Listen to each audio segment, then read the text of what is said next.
Hi there everybody, it's Verity here from inkybutterfly.com. Thank you so much for joining me today for another card making tutorial. And today I'm featuring this card. Now I'm going to do a variation thereof. This is my design team make for the Inspire Create challenges. There is a link in the description to that blog. And this challenge was to create something festive, so this is what I came up with, and I thought I'd introduce some bright colours and have a bit of fun with it. So this uses Bermuda Bay, Granny Apple Green and Poppy Parade, which are all bright colours in the Stampin' Up collections. Okay, so that's what we did, and we used these two stamp sets called Christmas Season and Christmas to Remember. These were carried over, so they're in the annual catalogue, not the mini catalogue. Now we've got one photopolymer and one red rubber stamp there. Okay, but both really great, and they partner together brilliantly, and both coordinate with this seasonal labels die set. So it's 2 sheets of dies that cut out the pine cones and holly and stuff in Christmas season, but also give you the labels to cut out your greetings as well. So plus a couple of little sort of ribbon slidery things there as well. So it's a very versatile set. They aren't a bundle because they carried over. They were originally like a mega bundle with another die set. That was with the with this set, the pine cones, Christmas pine cone set. So it was like this sort of mega bundle that you could get. But they're very complementary to each other, so well worth a purchase. And do look out for a sale coming up from the annual catalogue. These might be part of that, so you might be able to save some money there if you fancy purchasing those. All the shop links are in the description to all the products that I use in my videos. Alright, so I'm going to mix up the colours, of course. So this was using all the colours were from the Brights family, so I thought I'd do something complete opposite and then go to the neutrals really. Now the neutrals have the three colours, Merry Merlot, Mossy Meadow and Night of Navy within them as well, which you wouldn't normally necessarily think that would be the case, but that's what's in there. So I'm basically substituting the Bermuda Bay for the Night of Navy, Mossy Meadow for Granny Apple and Merry Merlot for the Poppy Parade. So it's all sort of along the same theme. Okay, so in that colour combination then we need a Night of Navy card base, which I already have cut and scored just here, and then we've got a white panel to go on that to hold our design. There's no stamping going to happen on that, so we may as well just pop that onto the card base already. So we're not doing any direct stamping onto this panel, it's just merely there to create a backdrop against the dark cardstock and frame up the design. So this is a shorter and narrower than my normal layers. This is actually 3.5 by 5.25, I should imagine. Yep. Okay, so that's our card base done. Alright. Already done a bit of stamping and die cutting ahead of time because we need 2 sets of everything. So we've already got some berries, leaves and stuff die cut there. So I'm just going to bring in this little scrap of cardstock here. So what I want to be able to do is just stamp these out and get them die cut in one pass. So I was just laying that out there so that I could see what we were doing. Okay, so so the Mossy Meadow is what we're going to use for the holly berries, sorry, the holly leaves I should say, and the little sort of stalky thing. Okay, so some light tapping on the ink pad. These do have a distinctive element to them, so they aren't a solid image, but depending on how juicy your ink pad is, sometimes those little elements get filled with ink, so but it's fine, it turns out just cool. We then need this little stalk thing. Now this is quite a clever little die in that you stamp the stalk with your green ink, but when you die cut it, you'll also get the position where the berries are going to lie as well, which is super cool. So that's Mossy Meadow done. And then it's Merry Merlot for the berries.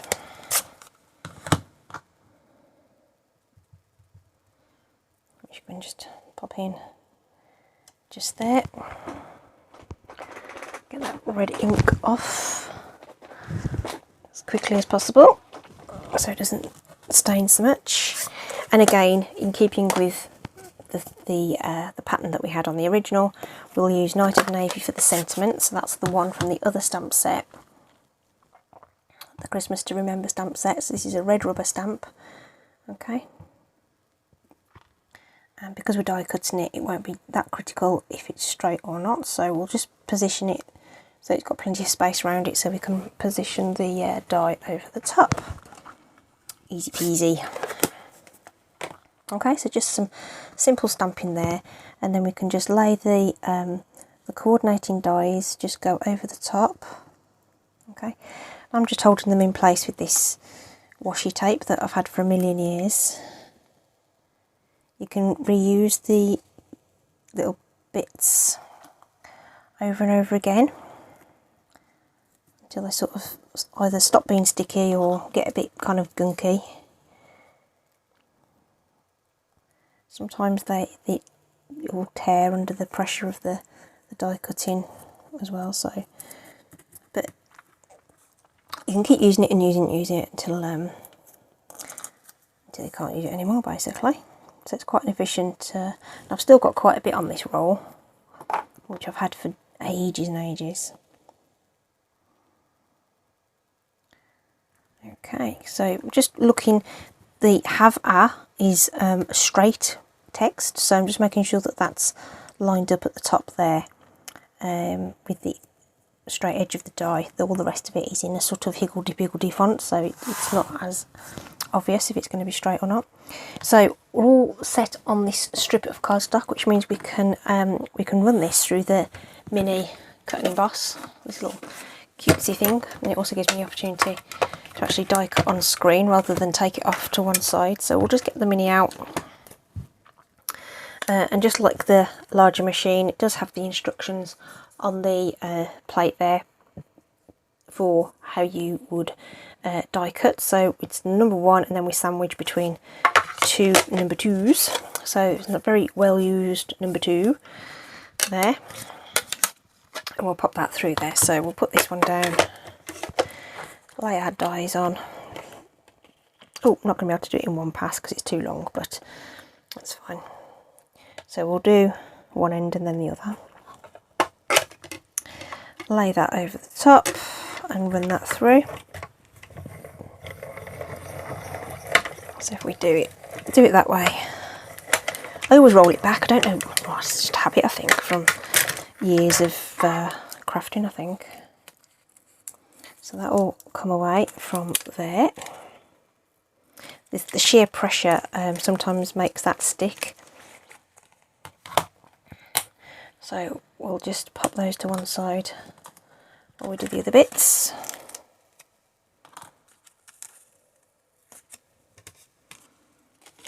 Just swap that over. I'll do this end.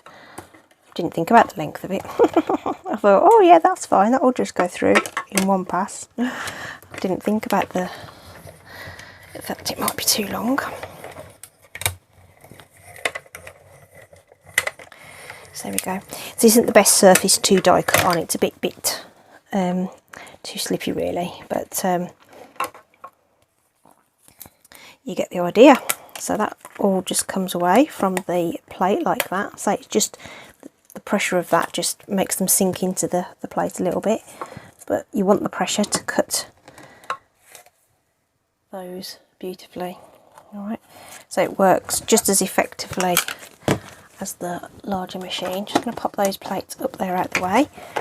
And this little dude folds away, just so cute. okay, and really, really light, perfect for travel. Okay, so all of those pieces will just fall out of there, no problem. When you're not fingers and thumbs, that is. 2 sets of leaves there. And then we've got, that's just me not being able, I just can't get them, lift them up off the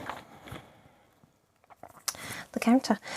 Okay, so these little berries then, they just layer up onto the die cut, which is a really neat idea.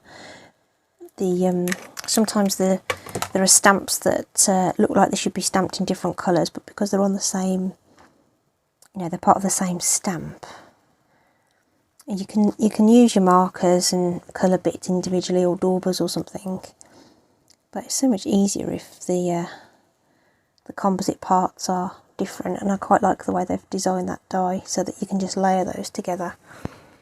Okay, so you get a bit of dimension as well, actually. So in theory, you could have put some, I could have put some mini dimensionals behind that, but for the purposes of today, we'll just stick those down with wet glue, and they line up really nice. So there we go. That's our thing. This is such an easy card to make. I'm going to pop a couple of pieces of dimensional on the back of this ready, and I'm also going to pop one of these mini dimensionals on to the tip of these holly leaves there, just one tip, so we can still glue them into place underneath the little sentiment, but they'll still have some lift at the top. So they sort of curve up a little bit. I don't know whether that comes across on the, but in real life it just gives them a little bit of dimension. Okay, so the next thing to do is to add the ribbon. So this is the ribbon that I've selected. Okay, this is the gold and vanilla satin edged ribbon. Okay, it's really, really nice, and I think it will go really nicely with this this colour combo actually. So I'm just going to grab my sharper scissors to make sure we can cut that ribbon nice, and this is just going to be sort of draped across the middle here, so I'm just going to put some of my stamping seal, be covered by the label anyway. So we're just going to pop that across the card in this sort of fashion. Oh, just about the right length of ribbon that is, isn't it? Okay, just do this lovely zigzaggy thing, so that's going to hold that in place, and then all that mess is going to be covered up by the label anyway. Okay, which we can put on next, because this will determine where we put all the other bits and pieces. So again, we want to be looking to see if we can get that something like straight and central. So I think that's about there. Okay, and then either with, we could probably use wet glue actually. Just going to pop a bit of wet glue on the other end of these leaves.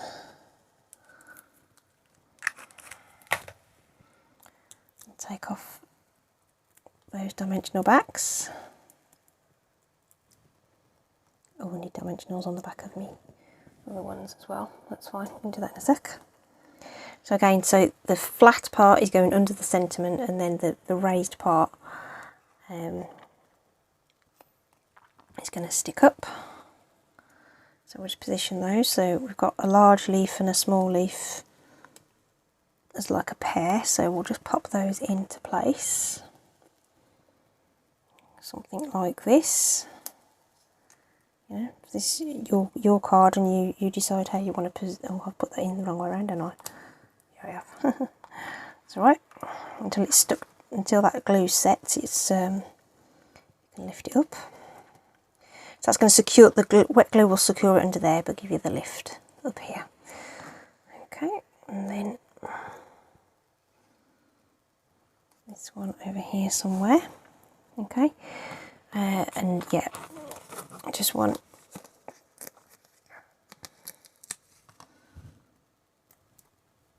a mini on the back of these as well. Same sort of thing, we'll just pop some wet glue at the base here, just to secure them. You don't need a lot, just a dab. Ooh, let's take the backings off, they'll stick even better if you do that.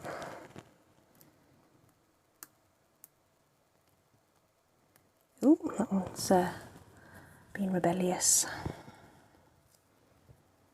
Okay, and then this one's, these will just pop in where you think they need to go. Fill a space. Overlap somewhat.